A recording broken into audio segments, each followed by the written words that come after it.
আসসালামু আলাইকুম রহমতুল্লাহি বারাকাতু। কেমন আছেন সবাই?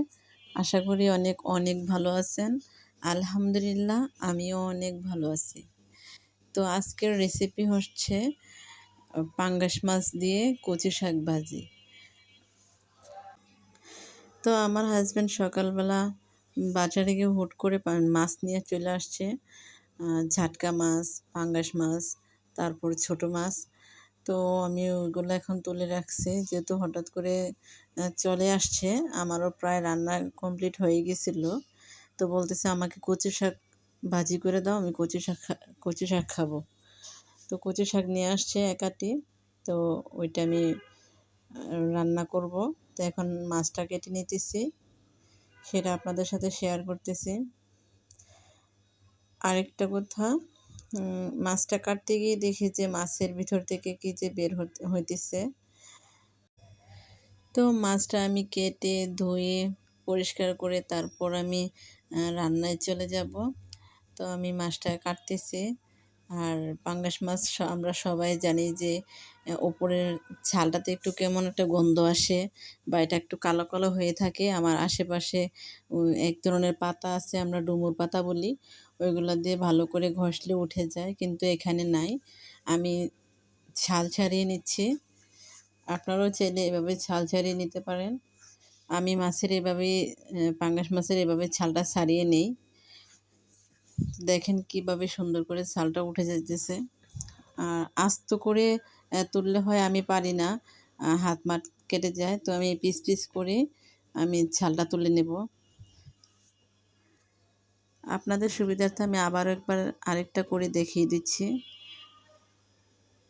এই যে কি সুন্দর করে উঠে আসছে। আপনারাও এভাবে করতে পারেন।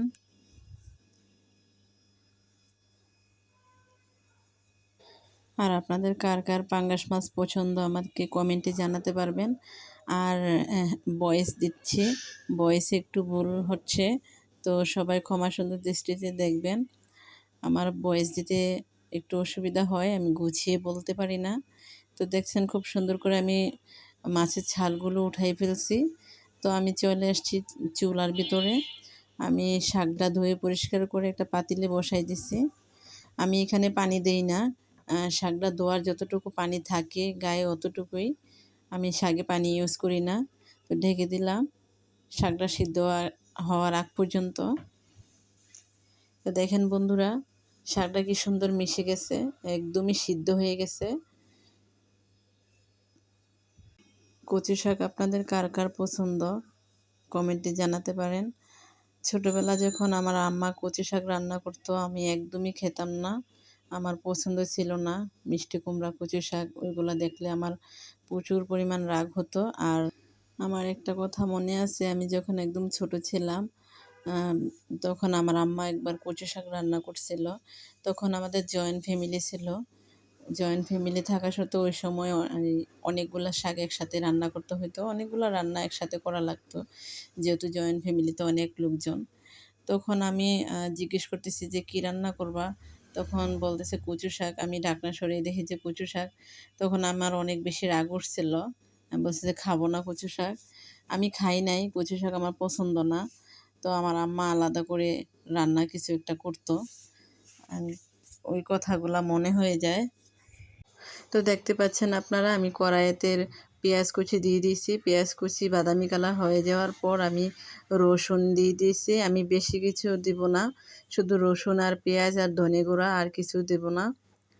তো এখন আমি দিয়ে দেব ধনিয়ার গুঁড়া, কাঁচামরিচ, লবণ, একসাথে আমি এগুলো দিয়ে দিতেছি। আর আপনারা তো সবাই জানেন কিভাবে শাক রান্না করে, বা আমরা কম বেশি মোটামুটি সবাই ভালো জানি। তারপরও বলতে হয়, কিছু কিছু না বললে দেখা গেছে যে অনেকে পারে না, ইউটিউব দেখে দেখে শিখে। আমিও প্রায় রান্না ইউটিউব দেখে শিখছি। মশলাটা প্রায় হয়ে আসছে, আমি এখন মাছ দিয়ে দেব। আমি মাছগুলো কাটা ছাড়িয়ে নিয়েছি, তো আমি এখন মাছগুলো দিয়ে দেব। আমি এখানে হলুদ বা মরিচের গুঁড়া কিছু দেই নাই, যেন শাক, হলুদ দিলে শাকের কালারটা একটু আলাদা কালার হয়ে যায়, সে কারণে আমি হলুদ দেই নাই। এই সবুজ সবুজ কালারে থাকবে, হলুদ আপনারা ইউজ করবেন না। ইউজ করলে শাকের কালারটা চেঞ্জ হয়ে যায়। আর আমি আপনাদেরকে আগেও বলছি যে আমার ভয়েস কভার করতে একটু প্রবলেম হয়, আপনারা কেউ কিছু মনে করবেন না প্লিজ। তো আমি এ পর্যায়ে শাকটা একটু নাড়াচাড়া করে নেব যেন ভালো করে শাকটা মিশে যায়।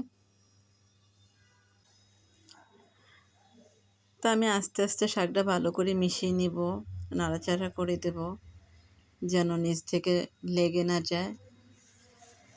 আর আমি শাকটা ততক্ষণ পর্যন্ত নাড়তে থাকবো যতক্ষণ পর্যন্ত শাকের পানিগুলা ঝরে না যায় বা শুকিয়ে না যায়।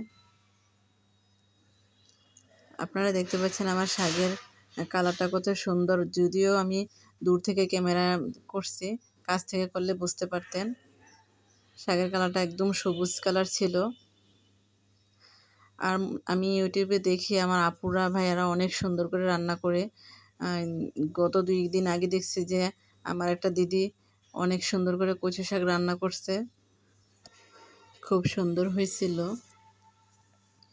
তো দেখতে পাচ্ছেন আমার শাকটা প্রায় হয়ে আসছে। আমি এ পর্যায়ে শাকটা উপর নিচ করে দিতেছি, মিশিয়ে দিতেছি যেন লেগে না যায়।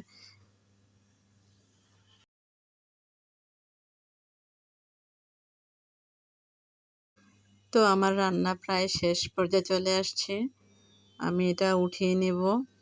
আপনারা যারা আমার ভিডিওটা এই পর্যন্ত দেখছেন প্লিজ একটা লাইক কমেন্ট করবেন।